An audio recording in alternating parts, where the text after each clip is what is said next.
Sometimes I get so frustrated watching YouTube videos of people building things or putting things together because they make it look so easy. And then when I try to do it, nothing ever fits right. I can't get things to work. I can't get things to line up. And then I get so frustrated that I end up rage quitting or wanting to punch a hole in the wall. Well, if you've ever watched any of my DIY videos, you'll usually always hear me say at the end, if I can do it, you can do it. And the reason for that is I am by no means a handyman or a craftsman or anything like that. I just try to make really simple things that work in your garage gym.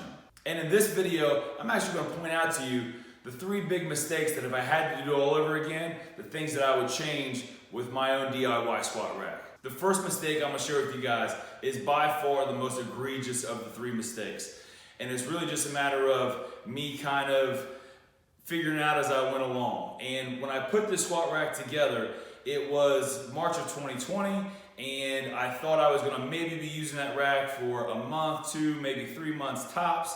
And now here we are almost a year later, and I'm still using it. And the mistake that I made was this, was not getting my cuts on some of my 4x4s super level. Bear in mind that I built this thing with a cordless drill and a handsaw. Right? I don't have a table saw, I don't have a miter saw or any other kind of fancy saw that gets plugged into a wall.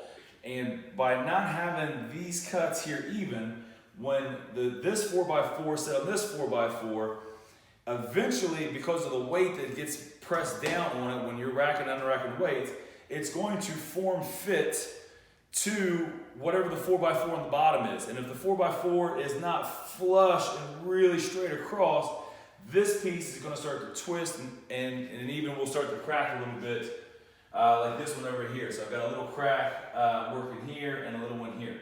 Now, I still tested a lot to make sure the integrity is still there. Sooner rather than later though, this is probably the mistake that's going to lead me eventually to moving on to a more conventional steel rack as opposed to sticking with this thing long term. So if you take anything away from this video is as you're putting it together, make sure all your cuts are flush, make sure all your pieces line up perfectly, because any kind of flaws within the build is just going to get exacerbated as you continue to use the piece of equipment. And I should stop right here just to take a quick second. If you're going to build anything like this, whether you're building something similar to what I build or you're doing your own thing, make sure it's safe, right? If you are back squatting and you're racking and unracking weight, it can be a really dangerous scenario. If you've got 300-400 pounds on your back and you go to sit it down into a rack that you've built yourself and that rack decides to collapse or fall apart or break or whatever in the middle of that process, you can get really hurt. So just really be safe and make sure that whatever you build that you have 100% confidence in that it is safe to use. So the second mistake that I made isn't nearly as an egregious mistake as not getting my cuts even and getting my rack a little bit warped, but it's in the hardware that I used for the rack. And at the time I was really trying to make something as cheaply as possible, and I skimped a little bit on the brackets that I used for the rack. I think the brackets that I used, I got like a box of 50 of them. It cost maybe somewhere in the neighborhood of $6 or $7. If I had to do all over again and I knew I was going to be using the rack for as long as I've been using it, I would have gotten a little bit of a stronger, thicker bracket to be able to use. Now, having said that, I've had 0 issues with it. I doubled up a lot of the brackets and it has worked out fine. However, I would feel probably a little bit better if I would have went with something a little bit thicker, a little bit bigger, a little bit more sturdy. So the third mistake that I made is really not even much of a mistake as it is just a matter of personal preference. So I made the depth of my rack. So this top piece right here is 3 feet long. And I wanted to make sure that I had enough room to get the weight in and out of the rack, and I wasn't going to be kind of banging up into the wall with the plates on the side. But it turns out 3 feet is more than enough, if not really too much space than what you really need.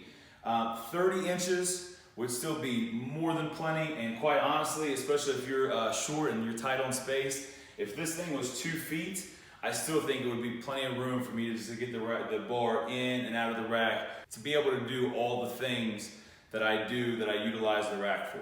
Those are the three things that if I was starting from scratch again and I had to do the whole process over again, the things that I would have changed within my squat rack, things that I would have done better, things that I would have done a little bit different.